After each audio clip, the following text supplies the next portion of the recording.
कभी कभी ना जिंदगी में हम इतना कंफ्यूज हो जाते हैं कि लाइफ का पर्पस ही समझ में नहीं आता।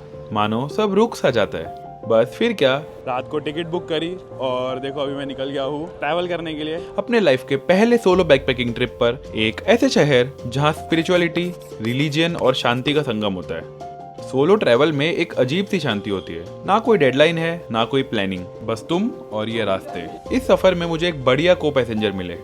उन्होंने मुझे वाराणसी के बारे में बहुत कुछ बताया, जैसे कि ये शहर सिर्फ घाट और मंदिरों का नहीं बल्कि लोगों के जज्बातों का शहर है। फिर एंड में वो बताते कि वो एक आर्मी ऑफिसर है and I was so shock to know this. रात के 12 बजे वाराणसी बिल्कुल शांत था, मानो जैसे ये शहर अपनी कुछ कहानी छुपाए बैठा हो।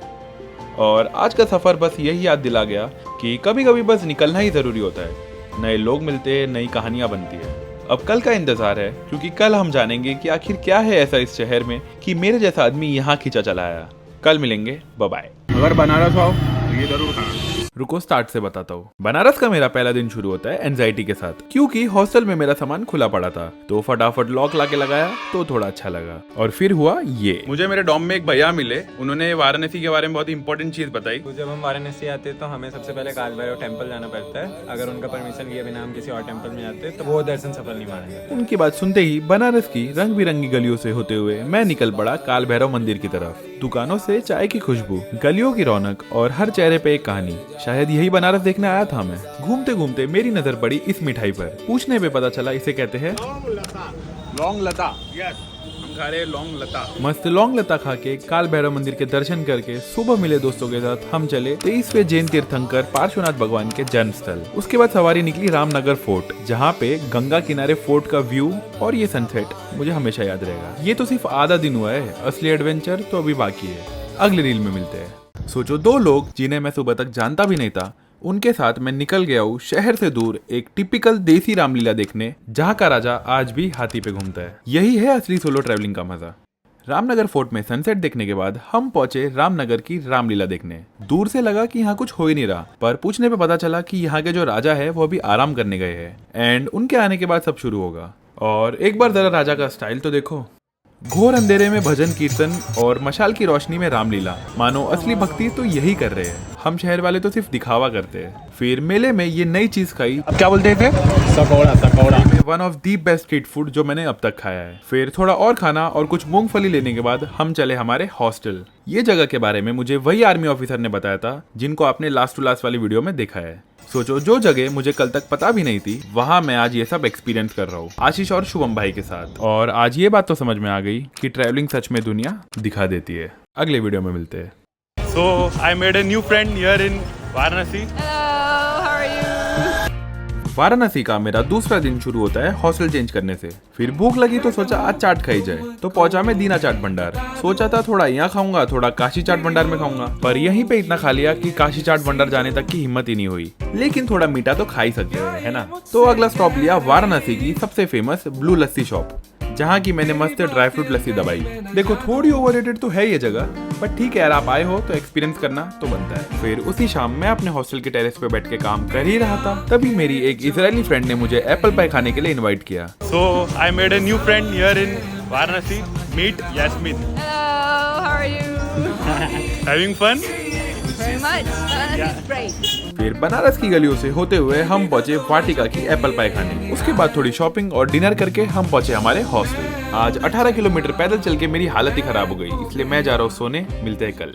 वाराणसी की ये जगह 2300 साल पुरानी है, पर फिर भी इसके बारे में कोई बात नहीं करता। बनारस के मेरे तीसरे दिन मैं पहुंचा यहाँ से 10 किलोमीटर दूर सारनाथ। ये इतिहास की एक ऐसी जगह है जहाँ की हर इमारत में एक कहानी बसती है। जैसे ये वही जगह है जहाँ गौतम बुद्ध ने अपना पहला उपदेश दिया था, और कहा जाता है कि ये बौद्ध धर्म की 4 सबसे पवित्र जगहों में से एक है। बुद्धिज्म के अलावा भी इस जगह की माइथोलॉजिकल इंपॉर्टेंस बहुत ज्यादा है। जैसे 11वें जैन तीर्थंकर श्रेयांशनाथ भगवान का जन्म भी सारनाथ में ही हुआ था। वैसे ये जगह हिंदुस्तान के महान राजा अशोका ने 2300 साल पहले बनाई है, क्योंकि यहीं पर आके उन्होंने अपना जीवन जंग से स्पिरिचुअलिटी की तरफ मोड़ा था। और धर्म की बात छोड़ भी दे तो यहाँ पे आप शांति महसूस करने भी आ सकते हो। फिर यहाँ से मैं पहुंचा दशाश्वमेध घाट।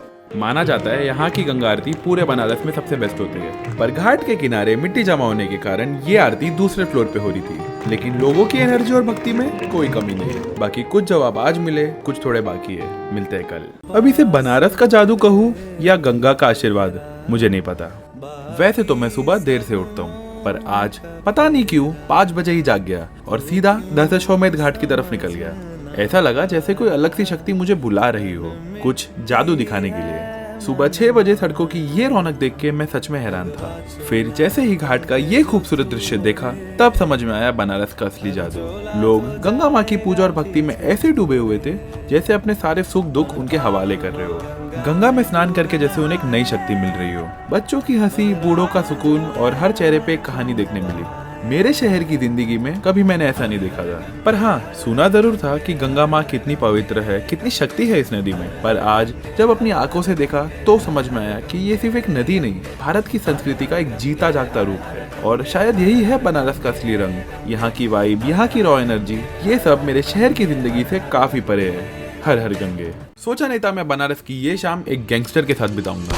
वाराणसी की चौथी शाम सोचा बनारस हिंदू यूनिवर्सिटी में घूमता हूँ। रैपिडो बुक करी और निकल गया। ड्रॉप लोकेशन पे पहुंचते तब भैया बोलते कि 15 किलोमीटर दूर उन्हें एक पार्सल ड्रॉप करना है, आप भी चलो घूम लेना। जब एक एडवेंचर मुझे सामने से बुला रहा हो तो मैं क्यों मना करूं। तो भाई मैं 15 किलोमीटर दूर आया हूँ विदाउट रैपिडो, मतलब ऐसा अनऑफिशियली। जहाँ इस चौराहा पर भैया मुझे छोड़ के पार्सल देने चले गए। लगा नहीं आएंगे, पर फिर भैया वापस आए। वहाँ से निकल के हम BHU की तरफ जा ही रहे थे कि भैया ने गाड़ी मोड़ी एक गांव की तरफ। मैं हैरान क्योंकि अब अंधेरा भी हो चुका था। पता चला भैया को एक सब्जी वाले के ठेले पे पेटीएम का साउंड बॉक्स लगाना है। अब सोचो मैं एक अनजान शहर में 2 अजनबियों के साथ उनके घर पे बैठ के चाय पी रहा हूँ। कितना क्रेजी है नहीं। साउंड बॉक्स लगा के हम वापस जा ही रहे थे, तभी भैया बोले मैं ना एक अच्छे घर से हूँ, बस कुछ गलतियों के कारण यहाँ पे फंसा हुआ हूँ। मैंने पूछा कैसी गलती? तब उन्होंने बताया पहले वो एक गैंगस्टर थे। और मेरी तो पैरों से जमीन खिसक गई जब उन्होंने लिटरली गन्स के साथ अपनी फोटो दिखाई। आज गो विद द फ्लो कुछ ज्यादा ही हो गया, इसलिए कल मिलते हैं। अगर जिंदगी में कभी घमंड आ जाए तो एक बार मणिकर्णिका आ जाना। तुमसे बेहतरीन लोग यहाँ राख बने पड़े हैं। बनारस के मेरे 5वें दिन की शुरुआत सुबह 80 घाट पे चाय पी के हुई। और आज थोड़ा बीमार था तो इडली का लाइट नाश्ता किया। फिर तैयार होके निकल गया वहाँ जाने के लिए जिसके नाम का मतलब है सुंदरता और जगह है मौत। फिर मस्त रंग बिरंगी गलियों से होते हुए जैसे ही मैं मणिकर्णिका घाट पहुंचा, सब कुछ देखता रहा। आग, धुआं और लोगों को जलते हुए। ज्यादातर लोगों को ये अजीब लगता है, पर मुझे बिल्कुल ठीक लगा, क्योंकि मेरे लिए मौत एक सच है। एक ऐसा सच जो हम सबको कभी ना कभी मानना ही पड़ता है। लेकिन डर वो तो मुझे भी है, पर मौत का नहीं, जिंदगी का। एक ऐसी जिंदगी जो कभी जी ना पाओ। इसीलिए जो भी चीज मैं करता हूँ उसमें मैं मजा ढूंढता हूँ, क्योंकि जब मेरा वो आखिरी पल आए तो मैं बस ये कह सकूं, हाँ मजा आया। वापस आते हुए बनारस की सबसे मशहूर दुर्गा माँ की मूर्ति देखी, सागर भाई के साथ डिनर किया और सो गए। बाकी कल जाने वाला हूँ मैं अपनी पसंदीदा औरत के लिए साड़ी लेने, आना जरूर। निकले थे मार्केट में बनारसी साड़ी लेने, पर पहुंच गए सीधा साड़ियों की फैक्ट्री में। वाराणसी के छठे दिन रियलाइज हुआ कि यहाँ की बनारसी साड़ी भी तो फेमस है, पर ले कहाँ से ये नहीं पता था। तो हॉस्टल के भैया से पूछा तो उन्होंने एक शॉप बताई और कहा मार्केट से अच्छा यहाँ चले जाओ, यहाँ साड़ियाँ बनती भी है तो आपको सस्ते रेट में मिल जाएगी। बस फिर क्या, मैं, आदित्य और सागर भाई निकल गए साड़ियों की शॉपिंग करने। ऑटो में तबीयत थोड़ी खराब सी लग रही थी, तो पहुंचते ही ORS पिया तो थोड़ा अच्छा लगा। वैसे हमने एक्सपेक्ट तो बाजार किया था, पर यहाँ तो हमें सिर्फ वर्कशॉप दिखाई दे रहे थे जहाँ पे साड़ियों की प्रोसेसिंग हो रही थी। फिर थोड़ा घूमे और 2-3 दुकानें देखी भी, पर कुछ समझ में नहीं आया। फिर फाइनली हम पहुंचे उस शॉप पर जहाँ पे हमें आना था। उन्होंने दिखाई हमें साड़ियाँ, पर कुछ समझ नहीं आया तो चुपचाप घर वालों को वीडियो कॉल करके सिलेक्ट करवाई और यहीं पर साड़ियों को लिटरली बनते हुए भी देखा। सोचो कहाँ हम मार्केट जा सकते थे और कहाँ फैक्ट्री में पहुंच गए। फिर वहाँ से टुक टुक लेके हम पहुंचे हमारे हॉस्टल। देखो रात जरूर हो गई हो, पर दिन अभी खत्म नहीं हुआ है। अगली रील में मिलते हैं। तुम्हारा नहीं है। मैं पिछले 3 दिनों से सोच रहा हूँ सुबह बनारस की गंगा आरती देखूंगा, लेकिन एक प्रॉब्लम है, मैं सुबह उठ ही नहीं पाता। पर क्या आज कुछ बदलेगा? आज शाम साड़ी शॉपिंग करके आए, हॉस्टल में आके डिनर किया, सबके साथ घाट पे गए और फाइनली सेटल हुए टेरेस पे। बातों बातों में कब 4 बज गए पता ही नहीं चला। तभी किसी ने एक बॉम्ब फोड़ा, अभी चाय मिलेगी क्या? और इससे आया कहानी में एक ट्विस्ट। हम चले एक मिशन पर, बनारस की रहस्यमय और अंधेरी गलियों में चाय ढूंढने। चाय के दर्शन तो हमें नहीं हुए, पर सोचा अब जब जागे ही हुए हैं तो क्यों ना सुबह बनारस देख लिया जाए। बस फिर क्या, 80 घाट पर अंधेरे को रोशनी में बदलते हुए देखा। शंख की आवाज, लोगों की भक्ति, वो दिव्य माहौल, जैसे खुद भगवान ने मुझे ये नजारा दिखाने बुलाया हो।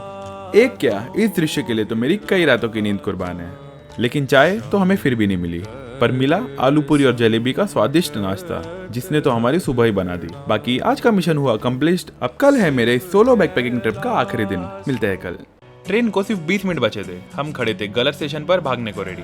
क्या लगता है हमें ट्रेन मिलेगी? आज फाइनली सुबह बनारस देख के चैन से सोया।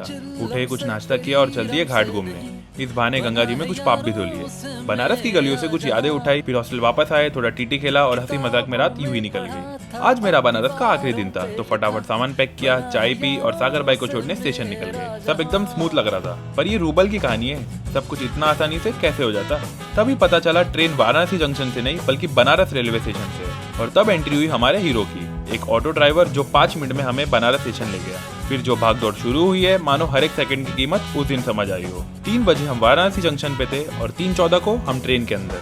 फिर सागर भाई तो चले गए और ये 4 दिनों का सफर मानो जिंदगी भर की दोस्ती में बदल गया हो। दिल थोड़ा हैवी था तो लंका आया पहलवान की लस्सी ट्राई करने, जहाँ पे ये ब्लू बोर्ड वाली ओरिजिनल है, बाकी सब कॉपी है, ध्यान रखना। अब मेरा ये बनारस का सफर खत्म होने वाला है। अगली रील में बताऊंगा अपने इस 8 दिनों का अनुभव, मिस मत करना। अगर आप बनारस आ रहे हो तो सोच समझ के आना, क्योंकि यहाँ आना भले ही आसान हो, पर यहाँ से जाना शायद सबसे मुश्किल।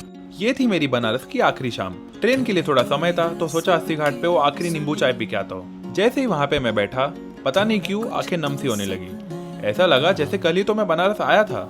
वो लौंग लता का स्वाद, वो सारनाथ का इतिहास, दशाश्वमेध की आरती, मणिकर्णिका की शांति, सुबह बनारस की भक्ति और बहुत सी अनगिनत यादें जो मैं साथ ले जा रहा हूँ। 8 दिन पहले तक मुझे बनारस के बारे में कुछ नहीं पता था और आज ऐसा लगता है जैसे सब कुछ समझ गया हूँ। पर सच तो ये है कि बनारस को पूरा समझना शायद किसी के लिए मुमकिन नहीं।